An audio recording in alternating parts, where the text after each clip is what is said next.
جی میرا سوال یہ ہے کہ اگر قرآن مجید آسمانی کتاب ہے تو پھر قرآن کیا سکھاتا ہے؟ دیکھیے، جس مالک نے انسان کو پیدا کیا ہے اور انسان کے اندر اپنی رچنا کو رچا ہے، اسی رچنا پر آدھارت ہے قرآن مجید۔ انسان جو بھی حرکت کرتا ہے، قرآن مجید اس کو جیون جینے کا طریقہ سکھاتا ہے اور یہ بتاتا ہے کہ انسانوں، تم دنیا میں آزاد نہیں ہو، تم نے خود اپنے آپ کو نہیں بنایا ہے، دھوکے سے باہر نکلو، سچائی پر غور کرو کہ ماں کے پیٹ میں آنکھ ناک کان تم نے نہیں بنائے، تمہارا ایک بنانے والا مالک ہے اور اس نے تمہیں امتحان لینے کے لیے پیدا کیا ہے اور جیون کا سمے دے دیا ہے، اور دو راستے تمہارے سامنے کر دیے ہیں، ایک اچھائی کا اور ایک برائی کا۔ اچھائی پہ چلنے کا اس نے سنکیت کیا ہے، اس لیے جب ہم اچھا کام کرتے ہیں تو ہمارے اندر سکون پیدا کر دیتا ہے، اور برائی سے اس نے منع کیا ہے، اسی لیے وہ برائی سے ہمارے اندر بے چینی پیدا کر دیتا ہے، اور شیطان کی برائی سے نفرت بھی رکھی ہے ہمارے اندر۔ تو یہ دو راستے اللہ تعالیٰ نے انسان کے سامنے جیون جینے کے لیے رکھے ہیں، جیون کا سمے دے دیا ہے۔ اب جتنا بھی سمے دیا ہے یہ اللہ کو خوب پتہ ہے کہ کتنا سمے کس کے امتحان لینے کے لیے کافی ہے۔ اسی حساب سے اللہ نے ہر انسان کو سمے دیا ہے، کسی کو 40 سال، کسی کو 50 سال، کسی کو 60 سال، کسی کو 70 سال، کسی کو 80 سال۔ اب یہ اللہ ہی بہتر جانتا ہے کہ کس انسان کے لیے کتنا سمے کافی ہے امتحان کے لیے، کیونکہ انسان کی سوجھ بوجھ، ہر چیز کو اللہ نے بنایا ہے، کس کو کیا انسان، کس انسان کو کیا طاقت دی ہے، کیا صلاحیت دی ہے، کیا سمجھ دی ہے، کیا عقل دی ہے، یہ سب چیزیں اللہ ہی جانتا ہے، وہ دلوں کا حال جاننے والا ہے۔ تو اللہ تعالیٰ نے انسان کو جو ہے جیون دے کر، جیون کا سمے دے کر دو راستے سامنے کر دیے، اچھائی اور برائی، اور دو راستوں کے دو انجام بتا دیے ہیں کہ موت کے بعد دو راستوں کے دو انجام ہیں۔ اچھائی کا انجام سورگ ہے، جنت ہے، ہمیشہ کامیابی کا جیون ہے، اللہ کا انعام ہے، اور برائی کا انجام نرک ہے، نرک کی آگ ہے اور اللہ کی سزا ہے، یعنی نرک میں اللہ کی سزا ہے۔ قرآن مجید نے یہ بتایا ہے کہ اصل زندگی موت کے بعد ہے۔ اب یہ جو میں نے باتیں آپ کو بتائی ہیں، قرآن مجید تو بہت ساری باتیں سکھاتا ہے، اور آپ ہمارے چینل کے اندر جا کر کے جب ویڈیوز ایک ایک کر کے دیکھیں گے، سنیں گے ساری، تو اس میں قرآن کا ہی خلاصہ ہے، اللہ کی پہچان، قرآن کے ذریعے سے جیون کا مقصد، ہر چیز اس کے اندر جو ہے قرآن کا خلاصہ ہے۔ تو یہ جو میں نے آپ کو باتیں بیان کی ہیں، یہی حقیقت ہے۔ جو انسان اس دنیا کو ہی سب کچھ سمجھے گا، وہ کبھی بھی برائی سے باز آ ہی نہیں سکتا ہے، یاد رکھنا۔ اور جو انسان موت کے بعد کی زندگی پہ یقین کرے گا، اپنے مالک پہ یقین کرے گا کہ میں خود نہیں بنا ہوں، مجھے کسی نے بنایا ہے، میں نے خود اپنے جیون کی شروعات نہیں کری ہے، کسی نے شروعات کری ہے، میں اس جیون کو خود ختم نہیں کر سکتا، کوئی ختم کرا دے گا، تو لہٰذا میرا ایک مالک ہے جس نے مجھے دنیا میں امتحان لینے کے لیے پیدا کیا ہے اور جیون کا سمے دیا ہے، اور اس نے جو ہے موت کے بعد اصل جیون رکھا ہے، تو لہٰذا وہ میرا حساب لے گا۔ اور حقیقت بھی یہی ہے، سچائی بھی یہی ہے، چاہے انسان کچھ بھی بہانے بنائے، جیسے چاہے ویسے جیون کے سمے کو برباد کرے، لیکن حقیقت یہی ہے کہ انسان کا ایک مالک ہے اور اس انسان کی جان اس کے قبضے میں ہے، اور جب چاہے گا جب اٹھا لے گا، اور موت کے بعد حساب لے گا۔ اصل جیون موت کے بعد ہے، یہی سچی بات ہے اور یہی انسان کی آستھا ہونی چاہیے۔ اس کے علاوہ اگر انسان موت کے بعد کی زندگی کو نہیں مانے گا کہ اصل جیون موت کے بعد ہے، اور وہ چاہے 84 لاکھ یونیوں میں جنم مانے یا کوئی بھی آستھا بنائے، اس کے علاوہ کوئی بھی یقین بنائے انسان، وہ برائی سے باز نہیں آ سکتا۔ تو یہ دلیل ہے اس بات کی کہ موت کے بعد حقیقت میں زندگی ہے۔ جب انسان حقیقت کو مانے گا، اور حقیقت ہی انسان کے دل دماغ کو چینج کرتی ہے، یاد رکھیں، جھوٹ کبھی انسان کے دل دماغ کو چینج نہیں کرتا، جھوٹ کبھی انسان کی زندگی کو نہیں بدلتا، حقیقت میں جو چیز ہوتی ہے وہی بدلتی ہے۔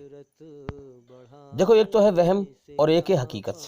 کوئی چیز حقیقت میں دکھائی دے رہی ہے تو انسان اس پر حقیقت سے پھر بدلے گا اس چیز سے۔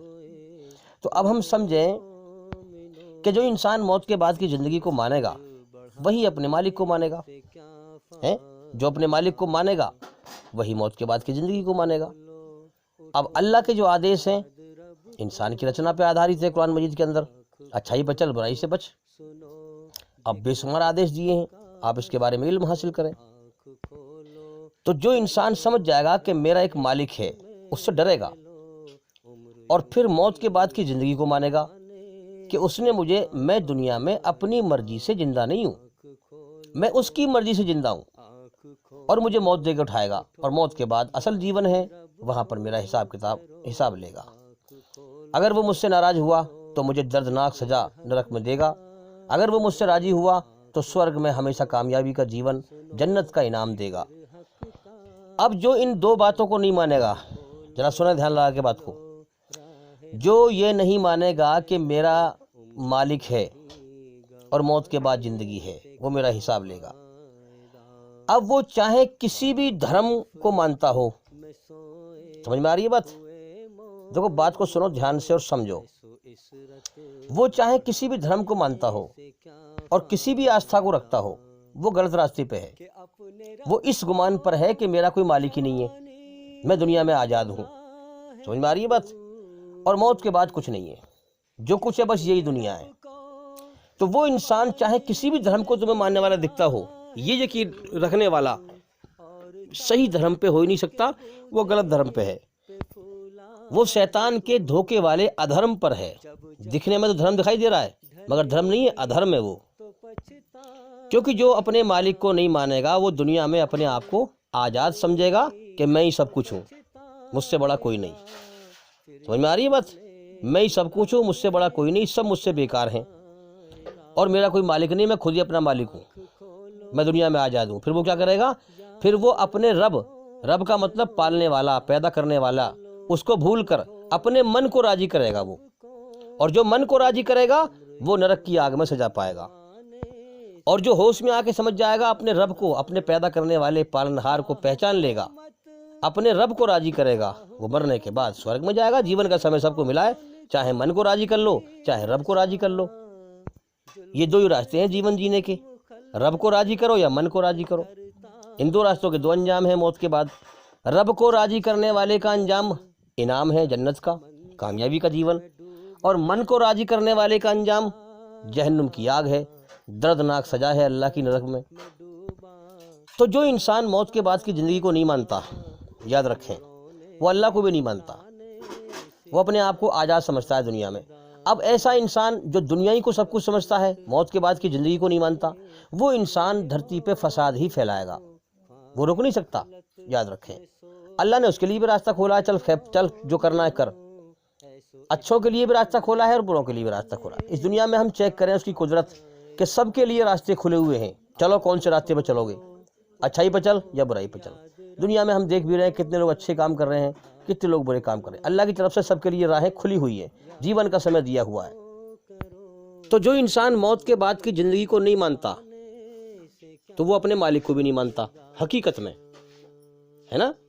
جو انسان موت کے بعد کی زندگی کو نہیں مانتا کہ مجھے وہاں حساب دینا ہے، بھائی حساب کون لے گا؟ جو انسان سے طاقتور ہوگا، مالک ہوگا اس کا بنانے والا، اب وہ مالک کو نہیں مانتا، سمجھے؟ تو پھر وہ فساد ہی پھیلائے گا۔ اب اللہ نے پیدا کیا ہے، ہر پرکار سے انسان اللہ کے سامنے بے بس ہے، جو چاہے وہ کر کے دکھا دے، ایک پل میں اندھا کر دے انسان کو، پیٹ میں درد کر دے تو پیٹ پکڑ کے بھاگا بھاگا پھرے گا، جو چاہے وہ کر دے اللہ تعالیٰ، موت دے کے اٹھا لے، جو چاہے وہ کر دے۔ پیدا کی ہوئی چیز پیدا کرنے والے کے سامنے ہر پرکار سے بے بس ہوتی ہے، محتاج ہوتی ہے، پیدا کرنے والا اپنی پیدا کی ہوئی چیز کے ساتھ جو چاہے وہ کر کے دکھا دے۔ انسان کا امتحان لیا ہے، جو انسان کو دنیا میں ہوش دے دیا ایک کہ چل اب تیرا امتحان ہے، کر کیسے کرم کرے گا۔ اب دیکھیے قرآن مجید میں سورہ نمبر 17 سورہ بنی اسرائیل آیت نمبر 10 میں کیا کہا گیا ہے، یہ کتاب کیا کہتی ہے؟ اور جو لوگ موت کے بعد کی زندگی کو، جو حقیقت ہے موت کے بعد، اور جو لوگ آخرت کو، یعنی آخری زندگی جہاں امتحان چل رہا ہے وہ زندگی آخری ہوگی، یا تو ہمیشہ کی کامیابی ہے یا ہمیشہ کی ناکامی ہے، اور جو لوگ آخرت کو نہ مانیں، موت کے بعد کی زندگی کو نہ مانیں، انہیں یہ سوچنا دیتا ہے یہ قرآن مجید، یہ قرآن، کہ ان کے لیے، سنسار کا مالک کہہ رہا ہے کہ ان کے لیے ہم نے دردناک سزا تیار کر رکھی ہے موت کے بعد کی زندگی میں۔ میرے بھائیو یہاں پر غور کریں،